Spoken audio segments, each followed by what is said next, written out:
अस्सलाम वालेकुम beautiful students, hope so you all are doing fine. So finally आज हम डिस्कस करने वाले हैं regarding the books that you need for your first year MBBS, ताकि आपकी जो फर्स्ट ईयर एमबीबीएस की जर्नी है वो आपके लिए इजी हो सके, और वो ये बुक्स ही आपके लिए करेंगी। ठीक है, ये तो भी थोड़ी सी बुक्स हैं, अभी और भी बुक्स हैं जो कि मेरे पास जो है पढ़ी हुई हैं और वो इधर उधर भी पढ़ी हैं। ठीक है, सो द पॉइंट इज कि आज की वीडियो के अंदर मैं आपके साथ डिस्कस करूंगा वो की बुक्स जो आपको चाहिए ही चाहिए, जिससे आपका फर्स्ट ईयर का जो प्रॉफ है बहुत इजीली आपका हो जाएगा। ठीक है, इस वीडियो के अंदर मैं डिस्कस करूंगा रिगार्डिंग द बुक्स, फिर एक और वीडियो बना दूंगा उसके अंदर मैं डिस्कस कर दूंगा लेक्चर्स जो आपको रिक्वायर्ड होंगे, लेक्चर्स कहाँ से लेने हैं। ठीक है, so let's get started now. सबसे इंपॉर्टेंट चीज़ जो एक फर्स्ट ईयर एमबीबीएस स्टूडेंट के लिए होती है वो ये है कि वो मटेरियल कौन सा यूज़ कर रहा है। ठीक है, और फर्स्ट ईयर एमबीबीएस स्टूडेंट को इतनी गाइडेंस मिलती है कि वो भटक जाता है कि सिंपल चीज़ें भूल जाता है, बंदा सिंपल चीज़ें भूल जाता है। एंड आई नो कि अगर आप सिंपल चीज़ें ही कर लोगे तो आपके प्रॉफ जो है बहुत ईजिली आपके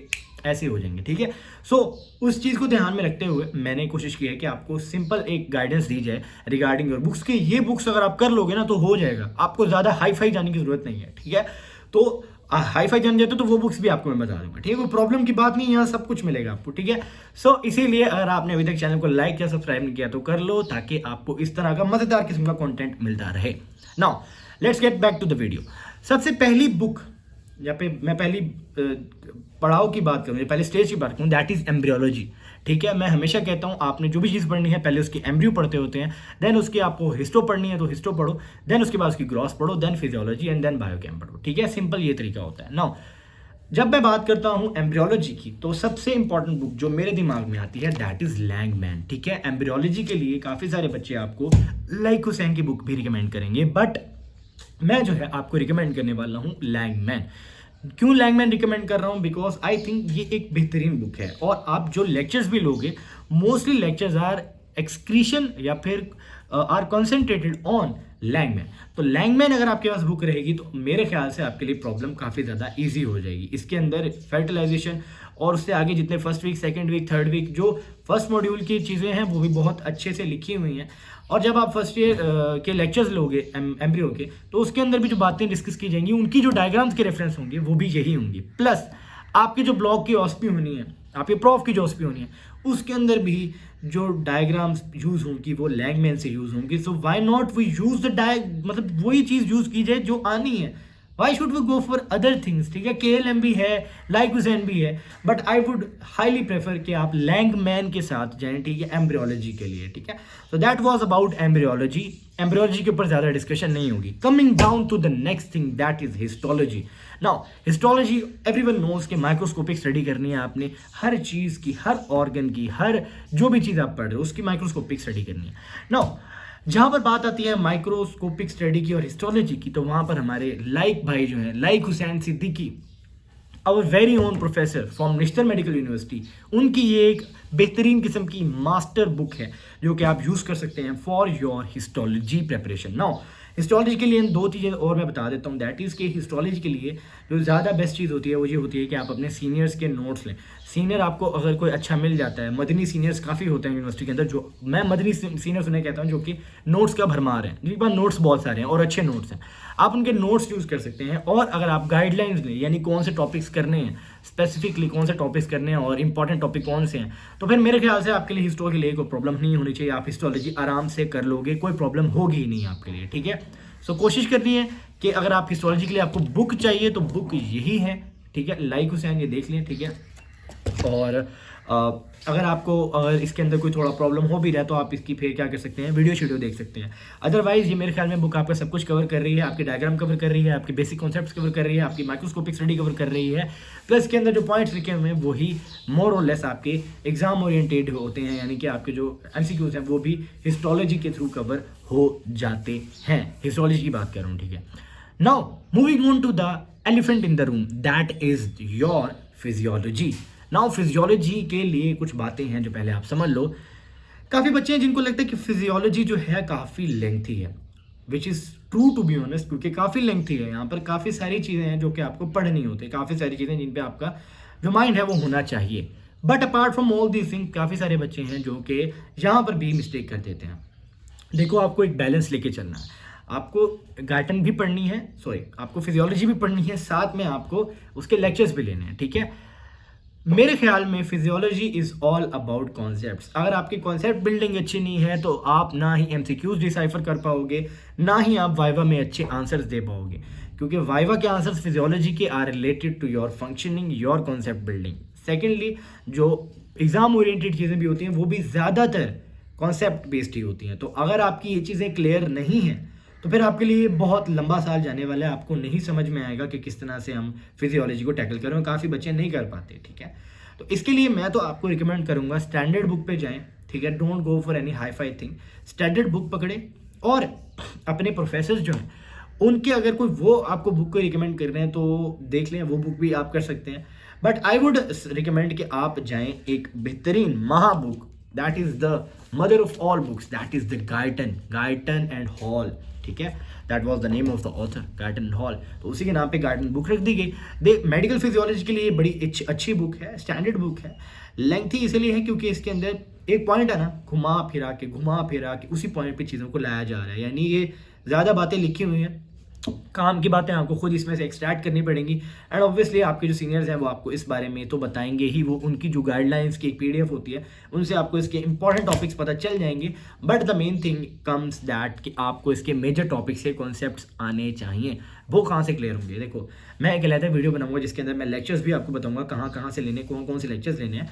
बट एक इंपॉर्टेंट चीज़ आपको रखनी है, दैट इज़ कि आपको कॉन्सेप्ट बिल्डिंग के लिए एक वन एंड ओनली जो टीचर हैं पूरे वर्ल्ड के, दैट इज डॉक्टर नजीब। अब काफ़ी सारे बच्चे डरते हैं उनके लेक्चर लेने से, क्यों? क्योंकि लेक्चर थोड़े लेंथी होते हैं। बट आई थिंक ये वर्थ इट है यार।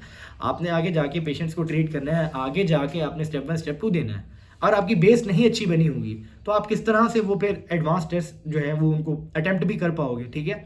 तो जो डॉक्टर नजीब के लेक्चर हैं they are based on the basics of the basics, आपकी बेसिक्स को स्ट्रॉन्ग करते हैं। और आप क्या पढ़ रहे हो? Foundation, basics. तो अभी अगर डॉक्टर नजीब के लेक्चर ले लेते हो तो बिलीव मी आप बाद में मुझे दुआएं दे रहे होगे, क्योंकि यही चीज़ें हैं जो आपसे बाद में पूछी जाएंगी, और बाद में आपको फिर सर डॉक्टर नजीब के लेक्चर्स लेने पड़ेंगे। तो अभी ले लोगे तो मेरे ख्याल में आपके लिए बहुत ज़्यादा बेनिफिट है। तो गाइडन स्टैंडर्ड बुक को पकड़ो, साथ में लेक्चर्स डॉक्टर नजीब के पकड़ो। कुछ और लेक्चर्स भी हैं जो मैं आपको बता दूंगा, but they will do really enough for you. ये आपके लिए कर देगा, काफ़ी कुछ ईजी कर देगा। प्लस कॉन्साइज नोट्स बनाने हैं, ज़्यादा बड़ी बड़ी बातें लिखने की ज़रूरत नहीं है। कंसाइज नोट्स बनाओ, छोटी जो होते हैं रजिस्टर्स, उन पे एक मतलब रजिस्टर पे आपकी आ जानी चाहिए गाइटन की बातें, क्योंकि गाइटन में ज़्यादातर बातें जो हैं वो सिर्फ खलाई बातें हैं। आपके कॉन्सेप्ट्स को सॉल्व करने के लिए इसमें ज़्यादा बातें नहीं है, ठीक है। आप एक्सट्रैक्ट करोगे जब इसमें से तो फिर इन्फॉर्मेशन आपकी निकल आएगी काम की, और काम की इन्फॉर्मेशन सिर्फ आपने दिमाग में रखनी है, हर चीज़ नहीं पढ़नी। सो next subject is biochemistry, and biochemistry के लिए आई विल रिकमेंड यू कि आप लिपिन कोड को यूज़ करो ना। लिपिन कोड को यूज़ करने की क्या वजह है? देखें, सबसे पहली चीज़ कि इसके अंदर कोई अननेसेसरी इन्फॉर्मेशन नहीं है, ठीक है। और दूसरी चीज़ ये है कि इसके अंदर जो फ्लो चार्ट्स और जो डायग्राम्स हैं वो बहुत ही ज़्यादा सिंपल है और बहुत ही ईजी टू अंडरस्टैंड है, ठीक है। आई नो कि बायोकेमिस्ट्री थोड़ा सा ड्राई सब्जेक्ट है, but at the same time अगर इसके अंदर आप अच्छे से चीज़ों को कर जाते हो तो आपको बहुत अच्छे मार्क्स भी देता है। रिमेंबर कि इसका वेटेज काफ़ी ज़्यादा है, और इसको अगर आप अच्छे से समझ लेते हो तो ये आगे भी जाके आपको काफ़ी फ़ायदा देता है। I am talking about the step वगैरह जो आप देना चाह रहे हो, स्टेप 1 स्टेप 2 देना चाह रहे हो, तो उसके लिए भी आपको काफ़ी बेनिफिट दे देता है। ना इसके लिए क्या आपको लेक्चर्स लेने चाहिए? टू बी ऑनेस्ट लेक्चर्स लेने की ऐसी ज़रूरत नहीं होती। ज़्यादातर चीज़ें आप सिर्फ जब पढ़ती होती है तो आपको समझ आ जाती है। बट अगेन, जहाँ पर आपको प्रॉब्लम आ रही है वहाँ पर आप यूट्यूब को ज़रूर कंसल्ट कर सकते हो, इसमें कोई दो राय नहीं है। सो बायोकेमिस्ट्री के लिए ज़्यादा कुछ नहीं है, आप सिर्फ लिपिन कोड को ही कर लो, it would be more than enough for you. But अच्छे से करो, ठीक है। Now moving on to the next, आपको समझनी है। Okay, so next subject we need to discuss about is gross anatomy. काफ़ी सारे बच्चों के लिए प्रॉब्लम होता है कि ग्रॉस एनाटॉमी को किस तरह से टैकल किया जाए। नाउ काफ़ी सारे प्रोफेसर हैं जो कि आपको कहेंगे KLM यूज़ करो, जो कि आपको कहेंगे स्नेल करो, बट मेरा मानना है कि आप BD84 ही करो। क्यों? क्योंकि पेपर सारा वहीं से बनता है, क्लिनिकल सारे वहीं से आते हैं, चीज़ें सारी वहीं से पढ़ाते हैं, एंड पे कहते हैं KLM स्नेल से वाइवा लेते हैं। तो आई डोंट अंडरस्टैंड कि ये चीज़ क्यों कर रहे हैं, मुझे समझ में नहीं आती। बट आपको अपने लिए अच्छा अगर करना है तो आपको BD84 ही करनी है। BD84 is the I think not the best book, but it is a really good book. आप यूटिलाइज करना चाहिए इसको, क्योंकि टू बी ऑनेस्ट हमारा जो सिस्टम है MBBS का जो पाकिस्तान में चल रहा है उसके अंदर KLM नेशनल जैसी बुक्स का कोई यहाँ पे पुरसाने हाल नहीं है। यहाँ पे उन बुक्स को बिल्कुल एंड पे रखा जाता है लोअस्ट कैटेगरीज में, हालांकि बहुत ही आउटस्टैंडिंग बुक्स हैं, उनको अगर पढ़ा जाए तो चीज़ें उसमें BD से ज़्यादा सिंपल लिखी होती हैं। बट अगेन जहाँ से पेपर आ रहा है हमें उसी चीज़ को प्रेफर करना है। सो BD 84 would be the best book for you अगर आप ग्रॉस एनाटॉमी की बात कर रहे हैं। हाँ, इसके अंदर आप कुछ ऊपर क्या कहते हैं, इसकी फिनिशिंग अगर आपको अच्छी चाहिए तो आप मसल्स कर सकते हो। मसल्स के लिए आप टेबल यूटिलाइज करते हो स्नेल के लिए। और अगर आपको एक एक्स्ट्रा ऑर्डिनरी लेवल पर जाना है ग्रॉस एनाटॉमी के लिए तो आई वुड रिकमेंड कि आप एटलस ऐप को यूटिलाइज करो और 3D विजुअलाइजेशन करो। देखो, anatomy is all, gross anatomy specially is all about 3D visualisation. आपको विजुअलाइज करना है अपने माइंड के अंदर कि ये चीज़ कहाँ पर है, किस तरह की दिखती है, क्योंकि किस तरह की दिखती है और कहाँ पर है, यही दो चीज़ें हैं, यही दो मेजर एस्पेक्ट हैं जो कि ग्रॉस एनाटॉमी का मेजर पोर्शन होते हैं। तो आपको ये चीज़ें अगर कवर हो जाएंगी तो आपके लिए फिर आगे पेपर सॉल्व करना ईजी हो जाएगा। तो एनाटॉमी को करने का तरीका जो है वो मैं फिर किसी और वीडियो के अंदर आपके साथ एक्सप्लेन करूंगा।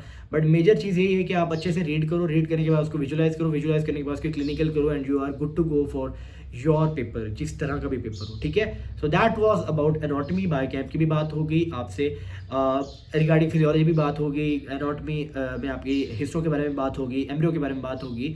सो I think I have pretty much covered all the major subjects जो कि आपके लिए इंपॉर्टेंट है for first year MBBS। Let me know अगर कोई चीज़ मिस हुई है ताकि मैं उसके ऊपर भी आगे आने वाली वीडियोस के अंदर डिस्कस कर दूं।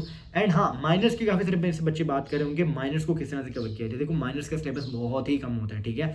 तो इसके लिए मैं कोई ऐसा आपको बुक नहीं रिकमेंड करूंगा, क्योंकि बुक में आप फिर बहुत ज़्यादा पढ़ जाओगे, उतनी ज़रूरत भी नहीं होती। आप सिर्फ माइनर्स के लिए स्लाइड्स कर लो जो आपके प्रोफेसर्स ने आपको दी हुई हैं, जहाँ पे नोट्स कर लो जो आपको सीनियर्स आपको आपकी यूनिवर्सिटी के नोट्स देते हैं, वो कर लो। I think that would be pretty much it for you. Major आपका फोकस होना चाहिए आपके जो मेजर सब्जेक्ट हैं जिसके बारे में मैंने आपको इस वीडियो के अंदर गाइड कर दिया है, ठीक है। So that was all about your guidance for first year MBBS books, ठीक है। आगे एक वीडियो आएगी उसके अंदर मैं बात करूंगा regarding the lectures. So until then, pray for me, I will pray for you, and inshallah Allah Ta'ala will do the best for you in your upcoming years of MBBS. Best wishes from my side। अच्छे से पढ़ाई करनी है और मुझे अपनी दुआ में याद रखना है। मिलता हूँ आपसे नेक्स्ट वीडियो में, तब तक के लिए अल्लाह हाफिज़।